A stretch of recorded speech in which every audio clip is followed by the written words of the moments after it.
The kill list. I don't like to say drones because drones is just like one facet of the extrajudicial assassinations we're talking about. Well, and also they can kill you in many different varieties. They can use a missile. They can use a JSOC team to come in and assassinate you. It doesn't have to be a drone. Right. It's also one of those things that I'm happy that drones are being talked about a lot, but it's being talked about so much now, and a lot of times in like a sort of wishy-washy, gross liberal way. It's almost like turned into a hashtag. Yes. Yeah. Like I'm glad the Onion's been talking about it a lot, but I feel like now it's just kind of turning into like white noise. Yeah. Where drones are just something that lefties who don't know about the real world complain about, as opposed to the thing that blows children to pieces. Right. Yeah. It can get a little lost in the abstract, but I thought Up With Chris had a really great in-depth conversation on the kill list and drone strikes over the weekend. Jeremy Scahill was on the panel, and he was fantastic as always. But what I wanted to talk about specifically, I actually have a story to go along with the public's perception of drone strikes and the kill list.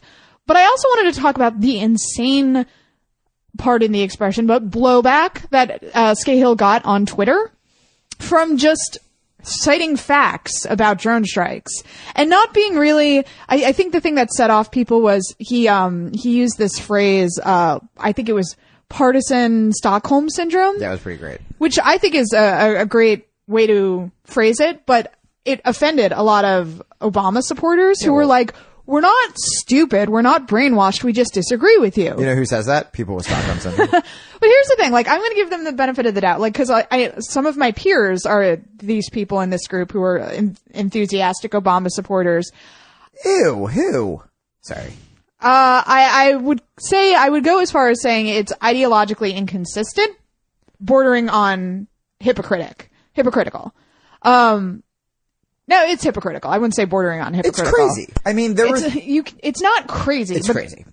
The thing is, I really think that phrasing things that way immediately turns off people who might be open to discussion on it.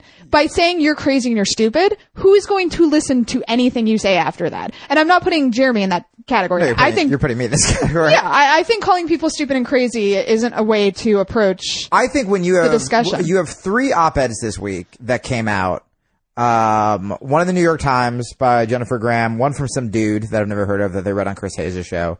And then Crystal Ball from MSNBC admitted that they're happy when Obama uses drones. Yeah. But yes, we would be upset. That is hypocritical. But it's stupid supporting a policy and thinking that Barack Obama is going to be the president for life. It's short-sighted, hypocritical, ideologically inconsistent. Yeah. I think calling people stupid and crazy... Those are fancier words for stupid. No, it's not. It's saying that these are ordinarily very intelligent people who I agree with on a lot of the issues, but on this one thing, and I was actually really happy the way Chris went into the segment on his show, where he said, look, I am aware that the right wing attacks President Obama all the time, sometimes for very racist and crazy reasons. Yeah. So it makes sense that people on the left would automatically get very defensive and say, oh, you wouldn't criticize President Bush if he was doing this. Right. When in fact, it's like people like Jeremy Scahill, people like you and I, we criticize the Bush administration all the time, and now we're criticizing the Obama administration for the same stuff that we would criticize the right doing. Of course. And I mean, so I think that is a huge part of the reason people on the left who ordinarily we agree with get weirdly defensive when it comes to talking about the kill list and drone strikes, and it's so frustrating. I mean, usually on this show, our roles are actually reversed, and I'm a little more, like, sympathetic.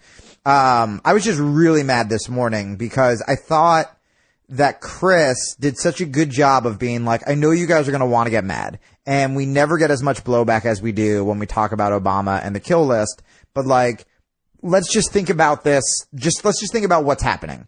And I even have a bit on my new CD coming out where I talk about, like, I kind of joke about how it was so hard to be progressive on Twitter because there were so many racists going after Obama, and you'd be like, fuck these racists against Obama. And then progressives would be like, why do you support drones in Wall Street? And then you'd be like, no. And then you'd be like, fuck drones in Wall Street. And they're like, why do you hate Barack Obama because he's black? And you're like, God damn it.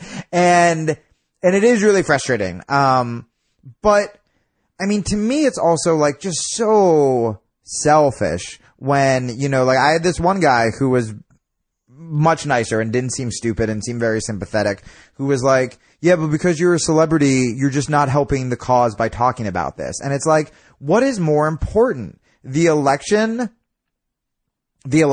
which is fucking over, by the way. Mitt Romney's but there's always another election. But Mitt Romney's not coming back, to win. Or like just children being killed. And what's crazy is like, of course, I was against George Bush when he did this, and you know how I know that? Because I recognize the arguments that George Bush supporters use against me, because they're the same fucking arguments that you guys are using against me right now. You know what I mean? Like, that is how I remember so clearly, being against George Bush, because I heard the exact same shit from right-wing radicals as I do from Democrats right now. So the things you're describing, I think, are caused by a whole host of reasons. But one is I think there's a fundamental misunderstanding of what the program does, because we don't talk about it, and there's a lot of secrecy and shrouding it. And a poll came out sort of supporting this. It was in the Huffington Post covered it. I think it was an online poll. So, that's my disclaimer, online poll, but it was interesting. Only 27% of Democrats and 24% of independents said they would support using drone strike if civilians might also be killed. So this was interesting because the screaming headline was a majority support drone strikes. But when you parse it a little more carefully, it becomes clear that the support for drone strikes drops dramatically once the possibility of civilians being killed is thrown into the mix. Now, here's the thing. The possibility of civilians being killed is always in the mix. Right. So if that's a really important distinction for you, you should not support drone strikes. The reason I think people get caught up in that is, they sort of say, like, if you don't support drone strikes, you're unserious because what? Would you rather have ground invasion? More troops, yeah. And what I liked about what Chris said on Up with Chris was, he was saying it's a false choice, which was the point I tried to make when I was on MSNBC not that long ago talking about drone strikes. Saying that we have to decide between drone strikes and ground invasion is a false choice. There's also a third option, and that's not doing either. Right. Hayes brought that up yesterday. And we don't even seriously discuss peace. Like, if you try to bring up peace, you are immediately dismissed as like a tree-hugging hippie. Right. Like, you're insane if you're coming from that direction. So, in those, in those terms, I think it becomes easier to understand why so many on the left lash out seemingly unthinkingly. I don't think they understand the program. I think if they really understood the costs of drone strikes and the kill list, they would not defend it. And there's a lot of this sort of blind partisanship because the right has so, screamingly attacked Barack Obama for so long. And there are a lot of racists on the right. And I think, unjustifiably, a lot of enthusiastic Obama supporters think that anyone who criticizes the president must be like a secret racist or must be, a secret Republican. But I mean, it should be as simple as like,